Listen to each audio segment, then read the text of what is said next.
Kevork, my friend, how are you today? I'm good. I'm good. How are you doing? Um, Thank you very much for having me again on your show. you know what? And I think I've said this to you before, but the fact that you make yourself available for me, I very much appreciate it. So thank you. The pleasure is mine always. Thank you very much. Well, we're here, right? We might as well talk about some stuff today, right? I mean, maybe we should focus on the Middle East. Not, Let's is there go. anything going on over there right now? Or is it all quiet? The thing is with the Middle East is always something is going on, and to the extent that when ballistic missiles and hypersonic missiles are in the skies, you could see with your bare eyes the missiles falling somewhere, and the people continue their lives as if nothing is happening. And you see people in the cafeteria smoking shishas.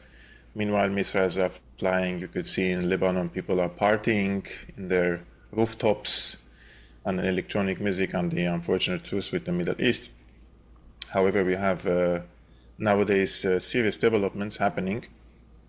And this serious development is the attempt to persuade Syria to normalize ties with Israel. And this comes in the same package of Lebanon normalizing ties with Israel. Now, people need to know under the previous administration in Syria, under the Assad government, they have not recognized Israel as a legitimate political entity. And in the diplomatic and political corridors or in their literature, they always use the term Zionist entity, which means they don't recognize the legitimacy of the state of Israel. After the regime change, this current regime in Damascus, led by Jolani, they have already recognized Israel as a political entity. They don't call it a Zionist entity. In the contrary, in their official statements and cables and official outlets, they call it the state of Israel. And if we go one step further, as we may know, in 67, Israel occupied the Golan Heights from Syria and annexed it illegally under international law. And since then, Syria was trying to reclaim the Golan Heights. In 73, they have tried it militarily in a joint surprise attack with the Egyptians. They have managed to capture Mount Hermon, but couldn't liberate the entirety of the Golan Heights. Now, a few weeks ago, there was a false flag operation happened from Syria, which is some unknown militants. They have fired a candy, basically, because you can't even call it a rocket. It is like a candy on the Golan Heights. And to give Israel the pretext to create a buffer zone further, expand its buffer zone inside Syria. Now, when the attack happened, the Jolani regime issued a statement. So the attack happened on the Golan Heights, which under international law is Syrian territory, but the Jolani regime called it Israeli territories, which means in the package of the normalization of relations between Syria and Israel, Jolani has already accepted that the Golan Heights will be under Israeli sovereignty. So he is not even trying to claim the sovereignty over the Golan Heights. Now, the issue is with Mount Hermon. Israel will never withdraw from Mount Hermon because this is the most strategic hill overlooking Palestine, Lebanon, Syria, and Israeli territories. Therefore, since Jolani doesn't have any cards to bargain with the Israelis, basically, Israelis are not going to give him back anything from the Mount Hermon as well. In any ways, the Trump administration is happy with Jolani because he's willing to strike a deal with Israel, basically accepting Israel, normalizing relations, and then an embassy being opened in Damascus, and an Israeli flag basically flying over Damascus, something which was unimaginable, let's say, under the previous administration in Syria. Nowadays, Trump also lifted some of the sanctions against Syria because of this path that Jolani has chosen, which is accepting Israel as a fact in the region. And he said, basically, Jolani, he said, the leader of Syria is a very tough and good guy. And he said he used to be the leader of some tough organizations. And those tough organizations were, of course, ISIS and Al Qaeda. So I want to go. I want to go back. I want to go back here for a second and get your thoughts on a couple of weeks ago when Trump decided to enter Iranian airspace and drop these bombs. What were your thoughts when it was actually occurring? And then after you answer that, I want to follow up with what Syria's role is in all this. So, I think what were you going through? Not to Is- interrupt you, Kevork. What were you going through in real time as it was happening on that Saturday evening? yeah, I just want to contextualize it because I believe Israel and the US had the same goal in Iran. And the surprise attack by the Israeli side was not really a surprise. It was coordinated with the American side, and the goal was to cause a major shock factor in Iran, which could lead into the decapitation of the leadership, crumbling of the regime, or to start a counter-revolution against the Islamic revolution there. That's why the rhetoric from the US and Israel was not only to neutralize the nuclear capabilities of Iran, but also to decapitate the regime and start a regime change operation. This is when Trump said unconditional surrender. Now, at the first few days, Iran received a major blow. On an intelligence level, on a military level, they have received a multi-layered attack against their country, one of which was through cyber warfare, which apparently disabled the air defenses of Iran. So the attack was really strong against the Iranian side. But the Iranians have proven that they were able to contain these attacks. So in the first few days, I said, this is really looking really bad for Iran. And then on the fourth and the fifth day of the hostilities, the Iranian side contained the attack and went into the counter attack against the Israeli side. Now, the Israelis cannot really tolerate much of destruction in Tel Aviv and Haifa, like other countries in the region, especially when you're firing ballistic missiles and hypersonic missiles. And it's a really bad optics also for the Israeli air defenses, for this allegation or this myth that Israel is the undefeatable army in the region. And when you see the missiles are falling like a rain, basically over the Israeli territories, or Israeli cities, this is a really bad optics for Israel also to the outside world. This is when the Americans started to minimize the demands from the Iranian side. Now, the Americans, in my opinion, intervened with this bombing campaign in coordination also with the Iranian side, because the Iranians have apparently moved out the enriched uranium from the bombed sites. And then the attack of Iran against the American base in Al Adid air base was also coordinated with the Americans. So this is, in Arabic, we say when the goat climbs over the tree, you have to climb it down. And you need the hand to climb, in this case, Trump and Netanyahu down off the tree. So the Iranians accepted to retaliate in a very, I would say, very calculated manner. They don't want to kill any American. They don't want the Americans to intervene in this war directly because it is a suicide for the Iranians if they open an all-out war against the United States. Of course, they can inflict heavy pain on Iran, but they will also receive a heavy pain. And the Iranian leadership, unlike what is claimed in the mainstream press, they're very rational actors. And they don't want to kill their people for the sake of staying in power. And they were really, they're making sure that their rhetoric and their attacks were mostly and mainly against the Israelis. And in this case, I think the deal was that Iran would keep the enriched uranium that they have at the current moment, which even the atomic agency, they don't know, where is it? Nobody knows. It also seems that the Iranian side also preserved its ballistic and missile capabilities, basically. However, when we see what the Americans achieved, so Iranians preserved their sovereignty, preserved their territorial integrity, preserved their regime, their military capabilities, but they lost some of their regional influence, and especially in Syria and in Lebanon.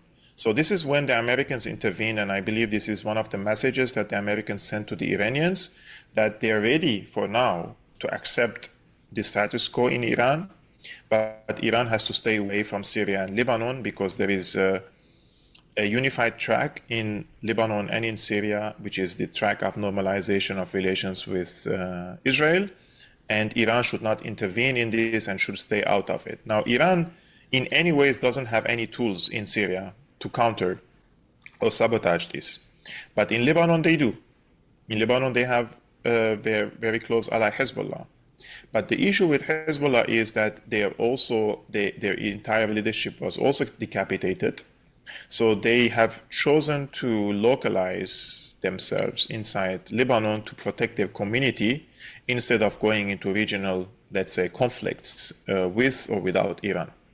So this is the situation overall. I think nobody has won this war because it's not the end. And I believe that this is just a period for the Israelis and the Americans to prepare better, especially on the intelligence level, because it seems that the infiltrations were really on a top level inside Iran. Unlike Iranians, they were not able to strike the Israelis on the intelligence level in the same way. So I suspect that there will be efforts to assassinate leaders in Iran, scientists, cyber attacks, and limited attacks probably from now and then, because the presence of a country like Iran in the region, not only with the nuclear power, but as a sovereign country, is an obstacle for the US and Israel. We are living in an era which they call the post-sovereign world order, where the countries no longer have sovereignty. The era when France can take its own sovereign decision-making, or Germany taking its own sovereign decision-making, or Middle Eastern countries are taking their own sovereign decision-making is going to be over. It's going to be camps, like the European Union has a really major integration with NATO at the current moment, and they're moving as one body. The European Union has picked the fight with Russia, and the Americans have picked the fight with Iran in the Middle East, and now they will pivot more towards China. So the presence of countries that enjoy such sovereignty is going to be a major problem for the Americans, because what the Americans are also doing is the normalization of economic, this is the neo-colonial term, the economic occupation of the countries. Like once you open your market, like what's happening now in Syria, it's not about just regime change and geopolitics, it's also about the resources of this country, the ports, the airports, the highways, the energy, fuel, gas, so many projects, telecommunication, etc. Like imagine, I will just give you an example. The Americans demanded from the Jolani regime not to allow any Chinese telecommunication companies to invest in Syria. Why would that be a problem for the Americans? Syria should be a sovereign country, right? But that's not the case. So they want for their companies and their multinational corporations and their investors to have an access to the natural resources in Syria, which is rich in fuel, gas, cotton, and other types of carbohydrates. It has a very vital port in Latakia and Tartus, airports and everything. So this is what they want, to open these economies to the investors. And in Iran, this is all closed for them. And Iran is a very big country, 92 million people. Imagine you open Iran into foreign investors and foreign investments. It's a major place for the fuel they are selling to China is, were it not for China, I mean, Iran would bankrupt. It's only China who is buying most of the oil nowadays from Iran.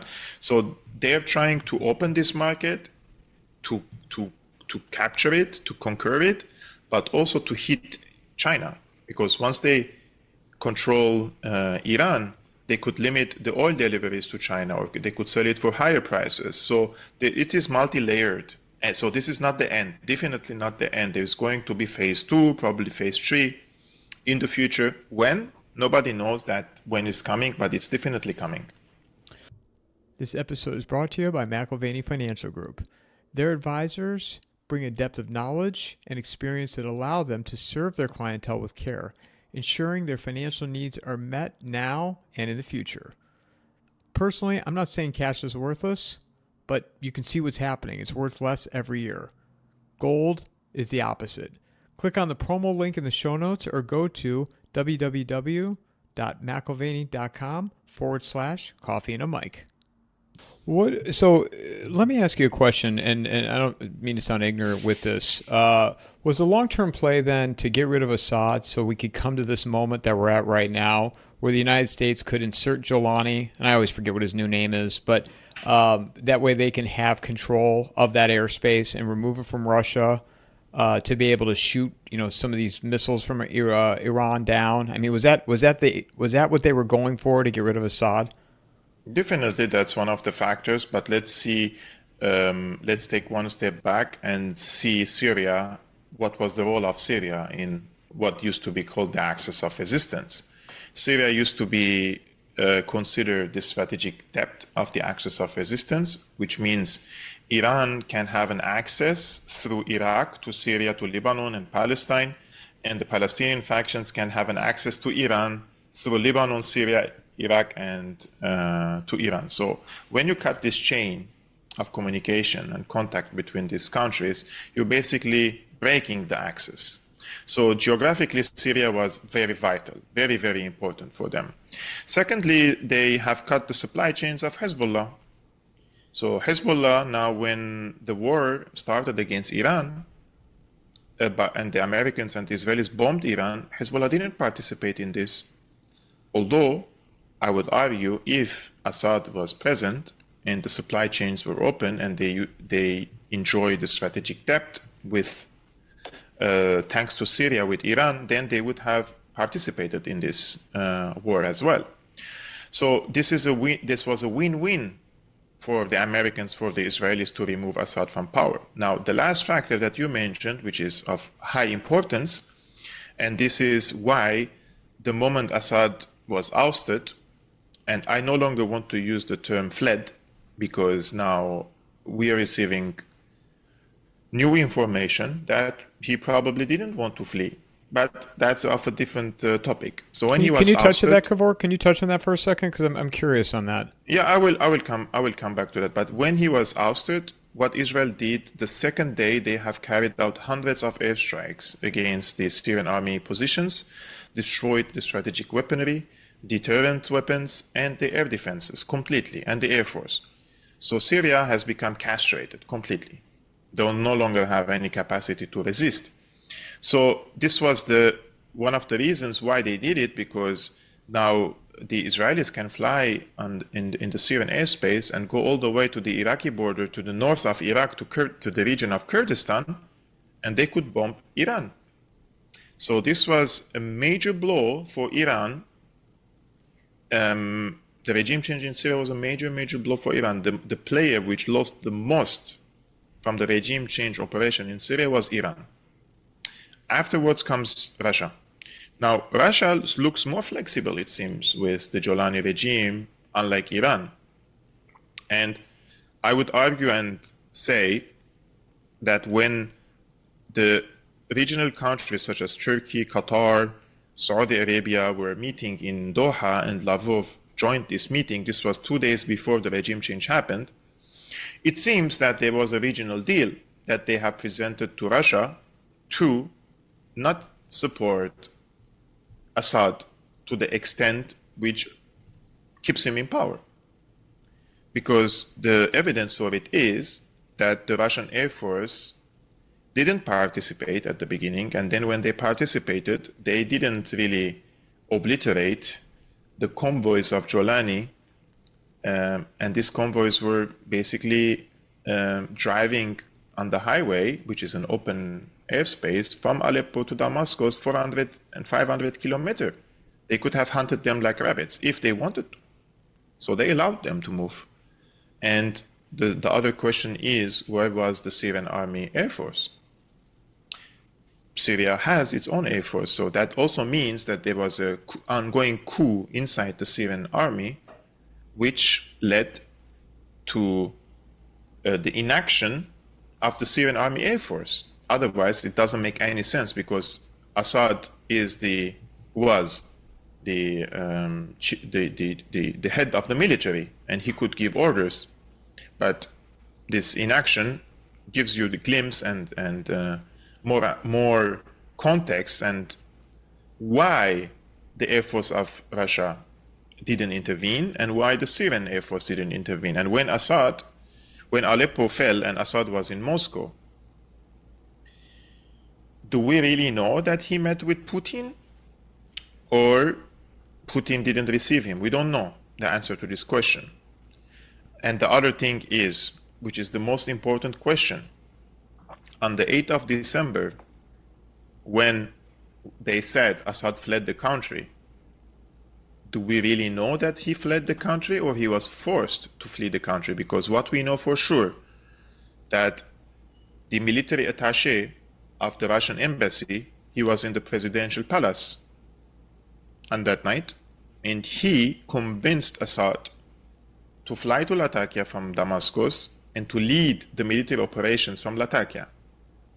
And once he went to Latakia, next we know that that he fled, or he flew, let's say he departed in a different airplane, and then somebody turned off the satellite, because we were able to track the plane of Assad for 30 minutes, and then somebody switched off the satellite so that we cannot detect. So there is the question. Did he choose to leave or somebody forced him to leave? Because there are so many people nowadays say that they have met with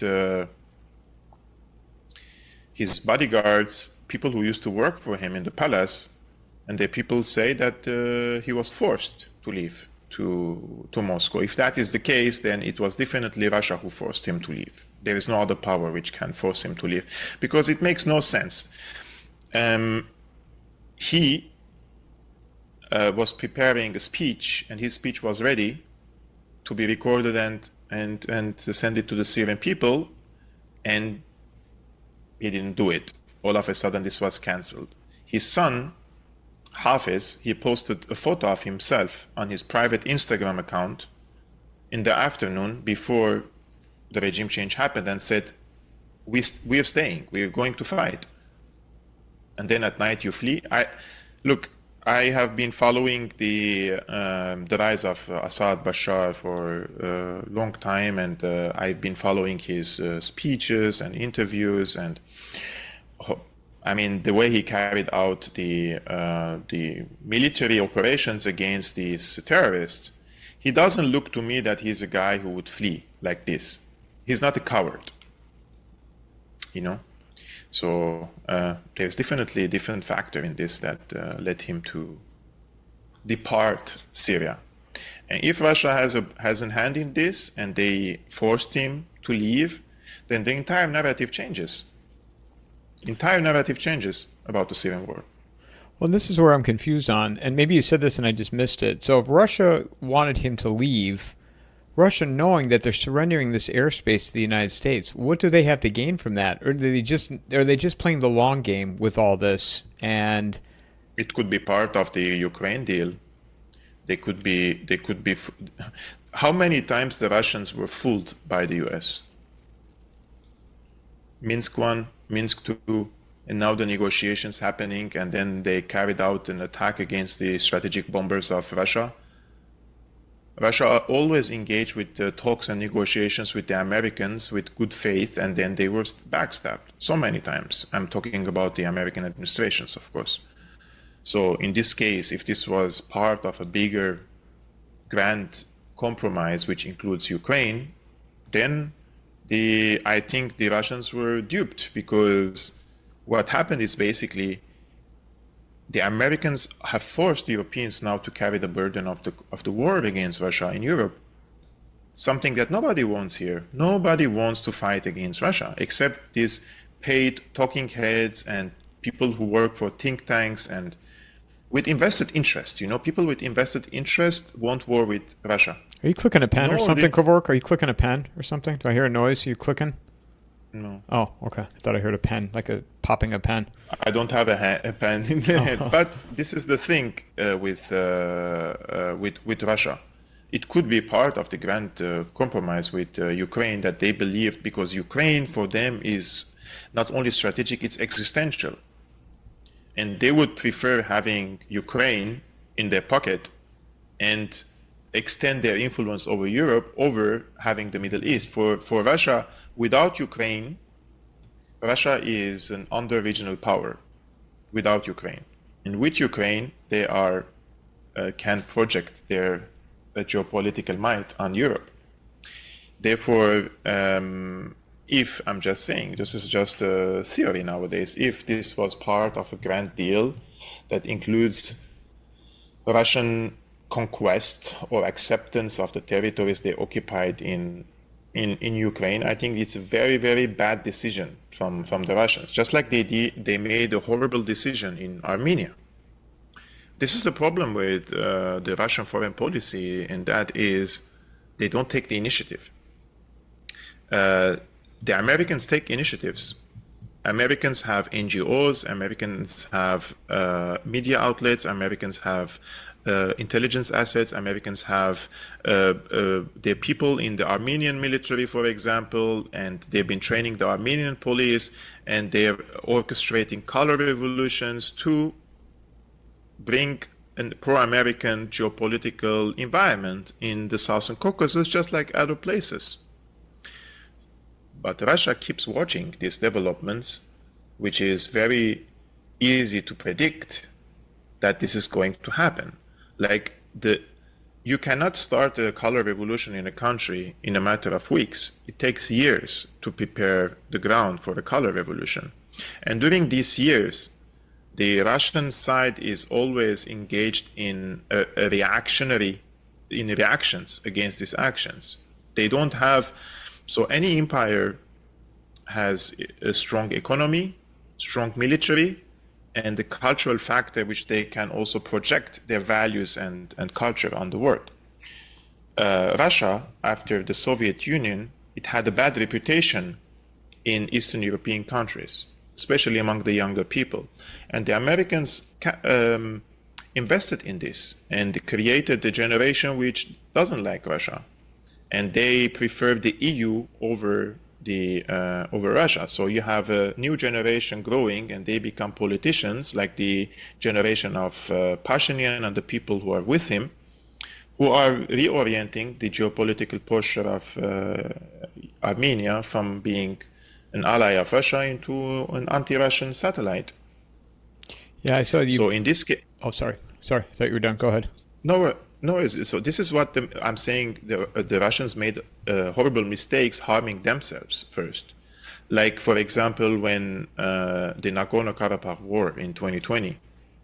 Yes, the Russian peacekeeping forces didn't have any mandate to fight against the Azeris, but they were perfectly capable of drawing red lines in this conflict, and that is ethnic cleansing of the Armenians should be a red line.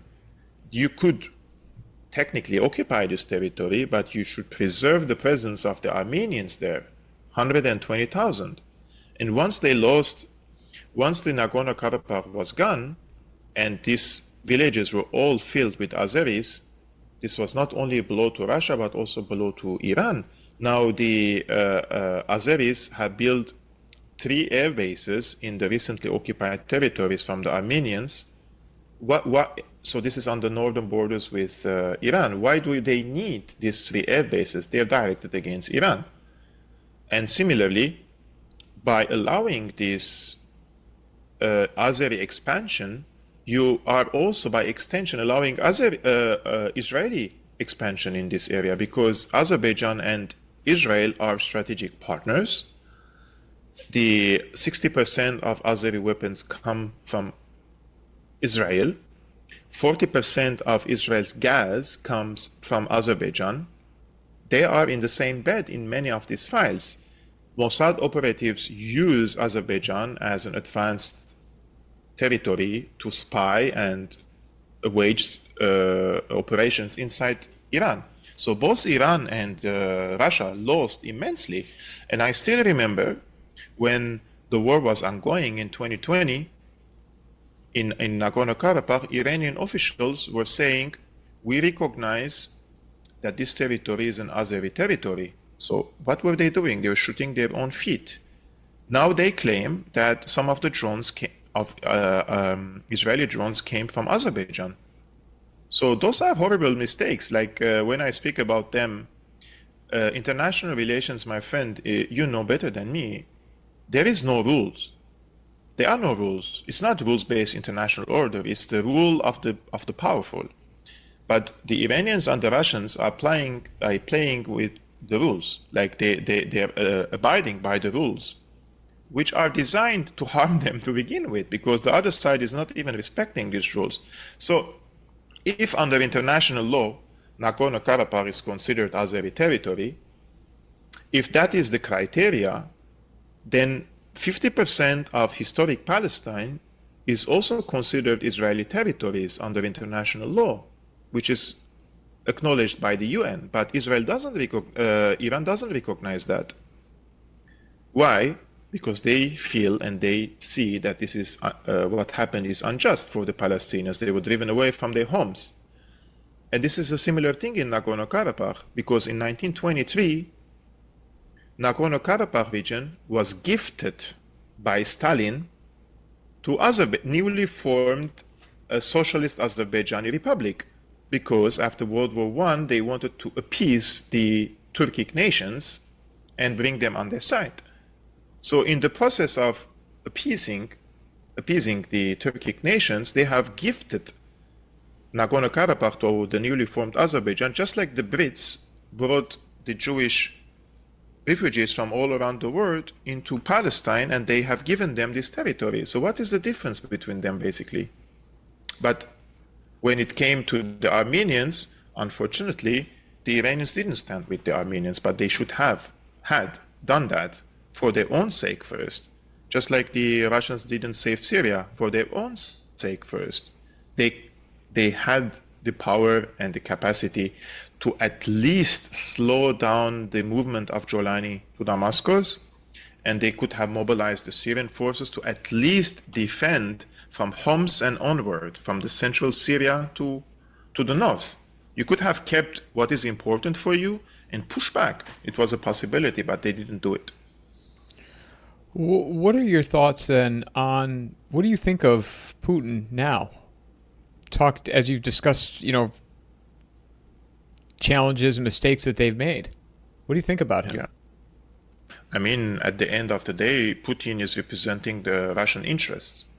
And if he believed that giving up on Syria would somehow serve Russian interests, he is horribly mistaken, because Syria was their foothold in the entire Middle East and in the eastern shore of the Mediterranean. And thanks to Syria, they had the opportunity to send their warships and their fleet from the Black Sea to the Mediterranean. Where would they park without Syria? And as we may know, during the Cold War, one of the reasons why the Soviet Union lost the war against the Western camp, because Russia was mostly land power and the Americans and their allies were sea power. They had a dominance over the seas, over the trade routes, over the transits, over the warm waters, as they call. So withdrawing from the Middle East like this and from the eastern shore of the Mediterranean is definitely harmful for Russia. I'm here evaluating the Russian foreign policy, which I believe was wrong in Syria.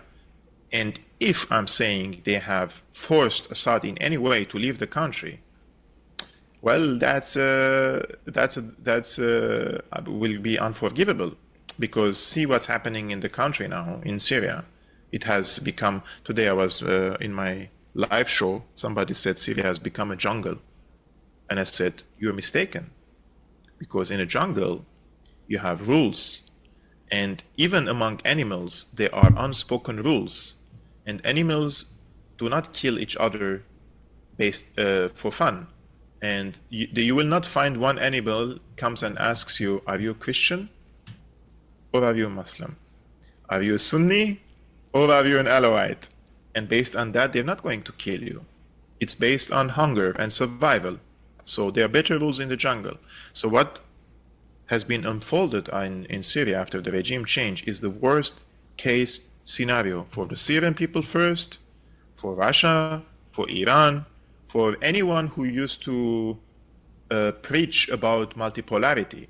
And it's a very bad optics for Russia. Like, why? Because you presented yourself as the savior and protector of Syria, and you did. Every Syrian with minimum patriotism was grateful for Russia to intervene and destroy the backbone of these terrorists in Syria for starting from 2015.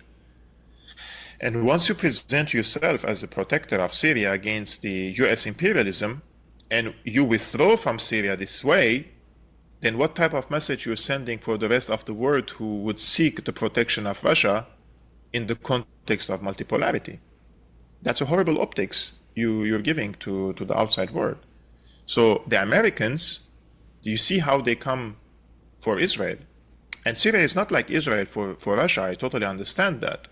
But I was asking for the bare minimum from the Russians to commit to the commitments that they have set for themselves in Syria.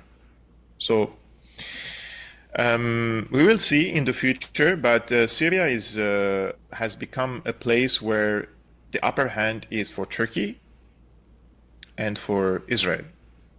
Those are the two countries that are going to slice the Syrian cake. Americans will withdraw sooner or later. They will have their corporations, they will make their money, but they don't need to have boots on the ground, forces, and big investment in the country in terms of the military and security. They already handed the country over to their allies. Turkey can manage this in the areas controlled by Jolani in cooperation with Saudi Arabia, and the Israelis have the upper hand in the south of the country. So Syria as a nation is gone. It doesn't exist as a nation any longer. It's just a fragile, it's a ghost to its past, you know. And this is something for me as a Syrian. Of course, I will be very critical for the people who, unfortunately, participated in this outcome. There was definitely a better outcome than this. Better outcome if you want to replace Assad. At least, I'm saying, you have people who are from the civilian opposition of Assad, right? Why would you bring someone like Jolani, like the leader of Al-Qaeda? What kind of consensus is this to bring someone like Jolani to lead a country like Syria? And then his loyalists, they bombed the San Michel Church in Damascus. One of the perpetrators of the terrorist attack against the San Elias Church, which is a Greek Orthodox church in Damascus, was from the Jolani's own general security. He was an 18 years old boy from Idlib who was part of the government forces. And everybody saw him walking into the church, and some people tried to stop him wearing a suicide vest. And he blew himself up in a church. And now the Christians are also under attack in Syria. So already 90% of them left the country. So they're going to ethnically cleanse all the Christians from the country. Is that really the outcome that we need? I don't think so. So now what happens with Jolani? Because you and I spoke a few months ago, and you didn't think that eventually they'll dispose of him. Do you see now him staying in power for the foreseeable future? So we're receiving contradictory reports about this case. One theory is Jolani is here to stay for a long time, and he is already building a deep state in the country with the help of the Qataris and the Turks. And I lean to the scenario that if Jolani strikes a deal with the Israelis this year, because they are really pushing it now for in 2025, then he could stay for a decade or two, yes. But if I'm saying there is another theory, that is there are elements in the region and in the even in the United States unhappy with Al Qaeda taking over the country. So they could. There was an attempt to kill him, for example, 2 weeks ago, outside the presidential palace, and one of the senior intelligence officers was assassinated in Damascus, belonging to Jolani. He belongs to Jolani. So it is possible. Any scenario is possible because Jolani doesn't have an army to protect himself. He has a militia, and many people in his militia. He promised them to go to Jerusalem after Damascus. This is what he said. He said, we will liberate Damascus and then we will go to Jerusalem. And he arrived to power and now he wants to normalize ties with Israel. For his base, at least, this is something that they cannot swallow. So he could also be targeted by them. My prediction is he's here to stay. Now, after this, that Trump is lifting the sanctions, and so there's so many developments happened since we spoke, and I back then leaned to the possibility that there's going to be balkanization and dividing the country. But now they're handing over the country to him completely. That's the worst case scenario for every Syrian, because he wants to normalize ties with Israel. That's the only thing they want from him. Normalize ties with Israel, kick out the Palestinian factions from Syria, join our fight against Hezbollah, and give citizenship to the foreign fighters so they stay in the country. They're not asking for elections or parliament or democracy or human rights or respect minority rights. This week alone, Reuters published 3 investigations about the direct role of the Jolani himself and his defense minister and the intelligence and all the people around him in the massacres which killed 1,500 Alawites in 3 days in the coastal cities in March. And today we have another report by the Spectator .uk. This is a British one, and they're documenting the organized kidnapping of Alawite women and using them as sex slaves by the Jolani thugs. And then Trump comes and says he's lifting the sanctions, but he will evaluate the behavior of the Jolani regime based on the demands and the diktats that he submitted to Jolani. And none of these diktats and demands include human rights or democracy or respect for minority or women, etc. No, they're all related to Israel and the fight against Iran, the fight against Hezbollah, and the fight against the Palestinian people. And Jolani accepted them all of them. And I don't think people realize, I know you've talked about this a lot, but Jolani had a $10 million bounty on his head from the United States. Mm-hmm. And now there is no longer a bounty over his head. And this is a point we discussed offline before this conversation. I watched and read with great fascination the meltdown over, what's his name? The guy who could become the mayor of New York. I can never pronounce it, but I'm going to look it up while we're Mamadani or something. Yeah, it's Mamdani. So where is he from, Mamdani? Which country is he from? I believe he is from India. So he's a Muslim Shia, basically, from India. Yeah, I'm looking it up right now really quick while we're chatting. Zoran Mamdani. He was born in Uganda, excuse me. Mm-hmm. But he's Indian, right? Yes, he's an Indian-born Ugandan. This is what AI gives me. Indian-born Ugandan Marxist scholar.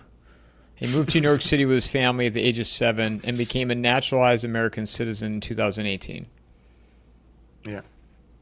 And so let's put this into perspective. This Mamdani guy, he's an Indian Muslim Shia. He's not even a Sunni, who was born in Uganda. He moved to the US. He's a Marxist. He's nowadays showing far left, if you want to call it, liberal inclinations. and aspirations, and he's been accused by the MAGA fan base that he's the Osama bin Laden. And this guy is basically is a Shia, so he's the opposite of Al Qaeda. He is too liberal, even to my taste. He is very pro LGBTQ plus minus community. He's a pro queer, pro transgenderism, and all this stuff. And there was a huge meltdown, not over all these things, but because he's a Muslim. And they compared him to Osama bin Laden. It's crazy. Like, there are really serious issues they could have focused with him about his preachings and his political programs and cultural programs, but they focused on this one thing. And the funny thing is that their president, Donald Trump, he shook hands with the founder of the Al Qaeda offshoot in Syria. He called him a good guy. He called him a tough guy with a great past, with a tough past. And he lifted the 10 million bounty over his head. And now he lifted the sanctions on his regime. I mean, it has become like a dark comedy, you know? And it's something like maybe people, when you're an observer from outside, you would take it like, I was like, what the fuck is happening? You know, this is so absurd. But imagine you're a Syrian and you're watching all this unfolding in front of you, that you bring someone who, for us in Syria, he's a parasite, basically. He's someone who doesn't represent anything related to Syria, anything. And you say, this is your president now, deal with it. Because he's not even elected. They brought him to the presidency like he is some sort of a Che Guevara. But this guy is the opposite of anything that people who talk about justice and revolution and progressivism, for example. This represents completely the opposite. I come from Aleppo, and there is a famous statue in Aleppo in a square called Saadallah Jabiri.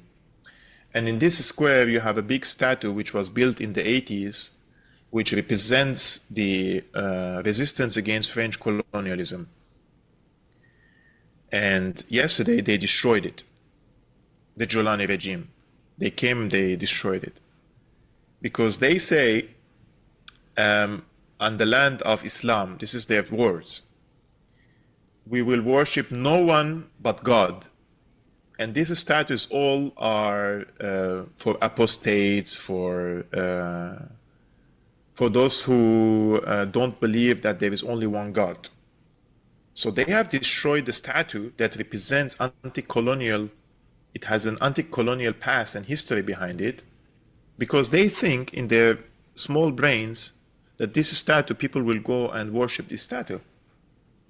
Now, you probably are shocked, but this is the reality for the Syrians now every day. So what kind of backward ideology is this that they're normalizing in the region? Yesterday, I posted this on my X account. I was in a regional train in Germany, and I had only like one station. After one station, I have to move out anyways. But then there was a guy who saw me. He came very excited. He wants to shake hands with me. And he said, aren't you Syriana, the guy of Syriana Analysis? I said, yeah. He said, I follow you from 2017. I like you, what you do. I salute you, blah, blah, blah. And he speaks like very good English. I said, where you come from? And he said, from Afghanistan. I said, wow, you from Afghanistan? You like my work? And he said, yeah, of course. He said, we were the victims of the same script. And he said, I'm paraphrasing him, you people haven't learned from our problem, right? I said, what do you mean? He said, once you normalize radicalization in a society, it becomes the new normal. It becomes the norm. You cannot fix that. It takes a century probably to fix that. Look what they did to Afghanistan in the 70s and the 80s to counter the socialist government and the communist Soviet Union. They used a counter ideology, a radical one, to fight against the Soviet Union. And they copied that in Syria. But in Afghanistan, after 50 years of this war, have they managed to eliminate this ideology? No, it has become normalized. Now Afghanistan is considered a dangerous place, a place where radical fanatics could go and enjoy a happy life. And so don't underestimate, and people should not think that this is something temporary and probably in 10 years the Syrian people may wake up to this bitter fact, because people are programmable animals. And I don't mean in a derogatory way. We are programmable. And we open our eyes, we don't belong to culture, religion, ideology. We are all groomed and indoctrinated by our family, by our schools, by our governments, by our press. That's why we have different people all around the world. We're not like each other. So imagine you were born 10 years ago in Syria, or 20 years ago in Syria, and you grew up in this environment, and then you have a government like Jolani is now teaching you in school, in kindergarten, in universities. What kind of generation do you think will grow up in Syria? And how can we counter that? It's impossible. It's going to be, this is why I say this is the end of Syria as we know it, because now we have a different political and historical path which Syria is now walking through, and this is definitely the worst of the worst of the worst paths that we unfortunately are found ourselves on it or in it. Myself, I don't belong to this. I cannot really, you could say, yeah, you're a Syrian, yes, but not this Syria that we have now. I don't belong to this version of Syria. What would happen if you say you're a resident of the country and you speak out against the government? You go to Damascus and protest. So I would say I will not have the opportunity to go to Damascus, because if I land in the airport, I would get killed in the airport itself. They would know immediately if you landed? They will not only know me, they know me very, very well. And oh no, I know they know you, but they would know the second you land. They would be yes. aware. Yeah. Yes. But what if you're a resident of the country, though? And in any ways, my name is already they can generalize your name on the border crossings, in the airports. It's just you can put your name. They can put your name in the system, and whoever is the officer on the stamp, for example, to let you in, they could arrest you, and then the security comes and they will figure out why you are wanted, basically. And this is something like many people around Jolani, we've had very long, heated, let's say, times online. And they're trying to revoke my Syrian citizenship, this is what they're trying to do. But they have to find a way to do that. Under the current law, it's not possible. So they have to amend some of the laws. But I would say, even if I was not known for them, and I went to Damascus and I criticized the Jolani regime, I will end up in dungeon for sure, 100%. There's no doubt about that. So anybody that would critique the government in a public way, or even online, is it as bad as if you attempt online, if you're a regular person in Syria? My friend, I'm talking to my colleagues and friends on Telegram or on Signal or on WhatsApp, and they are terrified to speak with me, just hello and how are you doing? And if I try to add, the bombing happened in San Elias Church, and I know people who are Greek Orthodox in Damascus, and I wanted to ask if they were in the church, And when I sent them a message asking them, how are you doing? Are you okay? I'm fine. 3 points. That's it. Don't ask more, everybody is terrified. Imagine, I will give you an example. The restaurants in Damascus, Aleppo, everywhere. So we had this freedom in Syria that in the restaurants you could have a music, you could have a singer, you could even bring a belly dancer, if you like, or just be a normal one, don't bring any of this, no music. If you're more conservative, you don't like music, you don't like a belly dancer. The same thing applies for alcohol. You're the owner of this restaurant. You decide. You want to serve alcohol or you don't want to serve alcohol. It's up to you. And it's up to your customers if they want to come or not come. And nowadays, they are breaking down the liquor shops, they're invading the restaurants, breaking them completely, destroying them, because they don't want the people to. So they don't ban it because it would be a bad optics for their Western handlers, in front of their Western handlers. But they send their thugs to destroy the restaurants. Yesterday I was talking to a friend in Damascus and he told me they're coming to our restaurants and harassing us about alcohol or about what the people dress. And they want for women to dress more modestly. And for them, for more modestly is to completely cover yourself anyways. So they cannot really impose that. So they are sending security personnel standing in front of the restaurant, and every woman or every girl who comes to the restaurant, like they're looking at them like in a very weird way. So they make the woman feel uncomfortable with their dresses and what they're wearing. This is how they're harassing people now in Damascus. So the people are fed up, you know. People aren't happy with this. People didn't choose this. Even the people who were against Assad, this was not the alternative they wanted.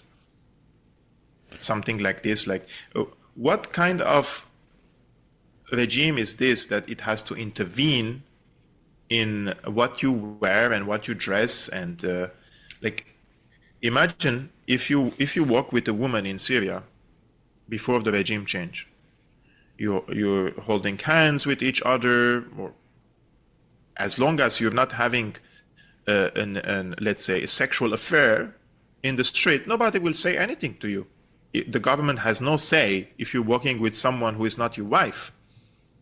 But now, if they see you as a young man with another woman outside, they come and ask for your papers, if you're married or not. If you're not married, they will bash you, and they will call the parents of the woman that the woman is walking with a man who is not her husband. So this is the level of the absurdity that Syria has become, unfortunately. I know I'm running out of time here with you, but I do want to ask you one more question. What do you think the future of Israel is with all this? Well, my friend, many people don't like my answer about this. I see Israel and the United States emerged victorious in West Asia. And the October 7 and everything that followed after October 7, it was major blow to the opponents of Israel and the United States, to the extent that the Iranians are now back to their home. Iran is now happy for preserving its own national interest, which I understand. But Iran had a big project in the region. For 40 years, they have been building for this war against the US and Israel. And the Israelis have committed the most heinous crime in the 21st century in Gaza Strip, and everybody let them do it. Nobody stopped them. Even Iran didn't say this is a red line, genocide is a red line, or ethnic cleansing is a red line. Hezbollah was the player which participated the most in support of the Palestinians, and they paid a huge price for it. Huge. And the Syrians lost their country. So you have a region now completely under American-Israeli dominance. Of course, they are playing chess with the Turks and the Saudis, but overall, it doesn't look good at all for the players who wanted to counter the hegemony of the US and Israel in the region. And Israel, of course, Israel Many people argue that they could collapse in the future with the shift of the balance of power, and I agree with that, because Israel as a country, it depends solely on the US. Without the US support, Israel cannot survive in the region. There is no way for Israel to manufacture and build all its weapons and ammunition and continue repelling missile attacks from Iran, for example, let alone if there was an axis of resistance against them. It was the US direct support for Israel which kept it the way it is now. But in the future, if things change and the balance of power shifts in favor of other powers, then Israel, of course, will pay a huge price, because you cannot be highly reliant and dependent on another country and expect that if the winds start, the tide change, for example, that you would not lose. No, of course, Israelis will lose a lot. But will that day come in our lifetime? That's the question that I ask, because I thought that when the strategic conflict started after October 7 in the region, that this was an opportunity for the axis of resistance to at least balance the power in the region. But what happened is Iran, I'm not blaming them at all, but Iran wanted to lead from the back, not from the front. And this led into a really serious situation in Gaza and in Lebanon and in Syria. Losing these front lines, I believe, was they will need decades to recover from this, because they don't have any actors now in these countries who could turn the tide against what the Americans are trying to do, basically create a region which is pro-Israel, normalize ties, bring anyone to power like Jolani or Baghdadi or anyone who would accept Israel. So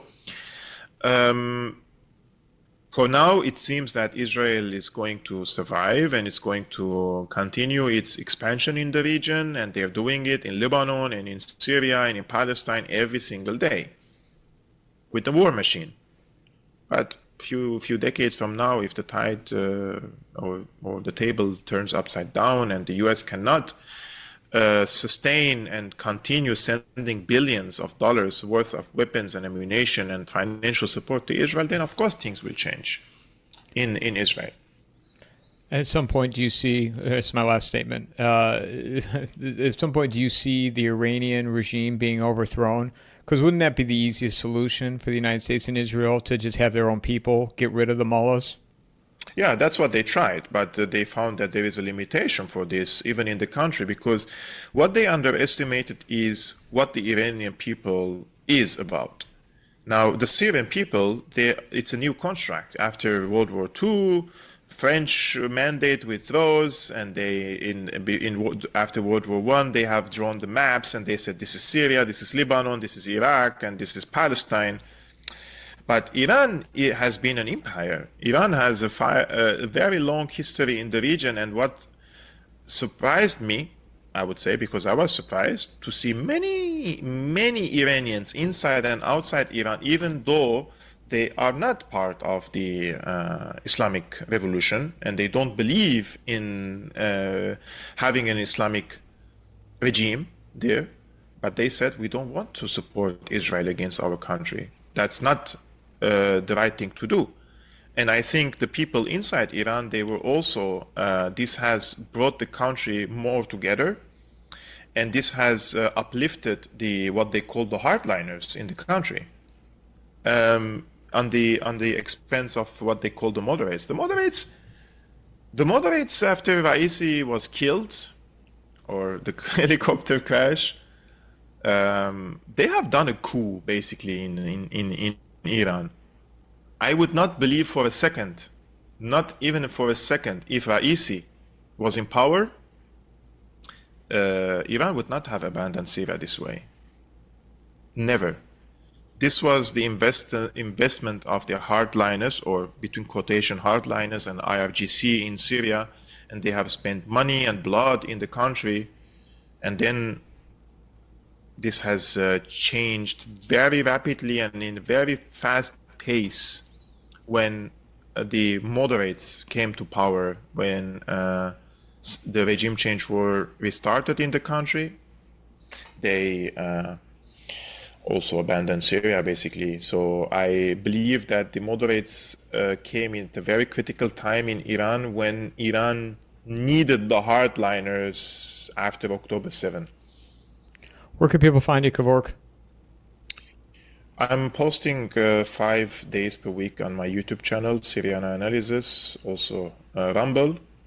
Just posting on these two platforms, live streamings every day at 11 a.m. Eastern American time. And on my personal X account, I post shorter videos or commentaries. Kevork Almassian, my personal name. As always, I enjoy our conversations. I thank you very much for taking the time, and I look forward to our next one.